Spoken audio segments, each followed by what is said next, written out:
Today I'm gonna be going back and making the sandwich that started it all. The first video that went somewhat viral. I don't know, my knees hurt. Maybe I shouldn't do the intro like this. I'm gonna be going back and making recipes that you guys enjoyed the most. Well, this is my first YouTube video.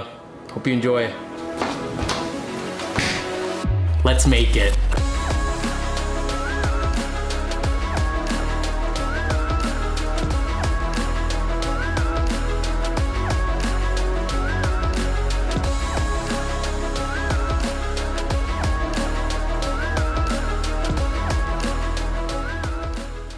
To start, you want a big bone-in ribeye, about 1.5 to 2 inches thick. You're going to want to season your steak very generously on all sides, rubbing in salt. Do this as early as possible, even the night before, and put in the fridge to dry brine. To make the brandy mushrooms, get a bunch of small creminis. I like to buy the small ones so that you only have to cut them in half. Slice the ends of the stems off and cut into halves or quarters for the large ones. Let your pan heat up over medium-high heat. Mushrooms hold a lot of water, so you need a hot pan, and don't overcrowd it because they will just end up boiling. Add some neutral oil to the pan and cook for about 2 to 4 minutes until they have good color. Drop the heat to medium-low and pour in 1/4 cup of brandy. Use the flame or a lighter to light the alcohol and let it completely burn off. Let the brandy reduce until there's about 4 tablespoons of liquid in the pan. Then add 3 to 4 tablespoons of cold butter, a ridiculous amount of pepper, and salt to taste. Keep stirring until the butter emulsifies with the brandy. Alright, the salt should have penetrated the meat and removed some of the water, so you're going to want to pat the surface dry. You can't get a good crust on a wet steak. Get a cast iron pan on medium heat. Once the pan is hot, add a few tablespoons of neutral oil and place the steak on its side to render some of the fat. With a steak this thick, I like to flip it every minute for about 6 times total. Once a good crust has formed, add 2 sprigs of rosemary and about 4 tablespoons of butter. Baste the steak for another 2 minutes. At this point, take the internal temperature, cook it however you like, but I usually pull mine at 120 degrees. If the steak is not done, add to a wire rack over a baking tray and finish in a 350 degrees Fahrenheit oven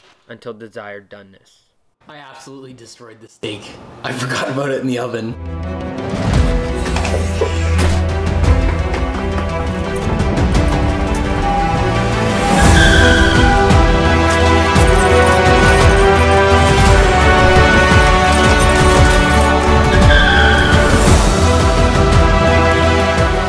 With your new steak, repeat previous steps 1 through 4. Season, cook, flip, rosemary, baste. Now it's time for the goat cheese spread. And first you have to make garlic confit. Get a small baking dish and fill it with about 12 cloves of garlic. Then submerge the garlic in oil. Cook in a 350 degree oven for about 25 to 30 minutes. To a bowl, add 300 grams of goat cheese. Then your garlic confit, adding a few tablespoons of the oil as well. Mash the garlic roughly on the side of the bowl with a fork. Then add the zest of half a lemon, 1 tablespoon of finely chopped rosemary, a large amount of pepper, pinch of salt, and mix.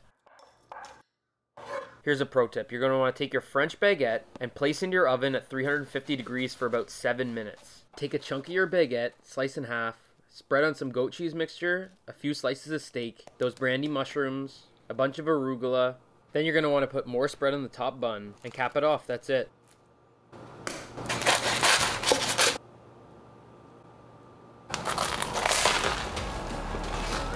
Alright, so that's the steak sandwich, guys. Let me know if you enjoyed this, and let me know what you want to make next.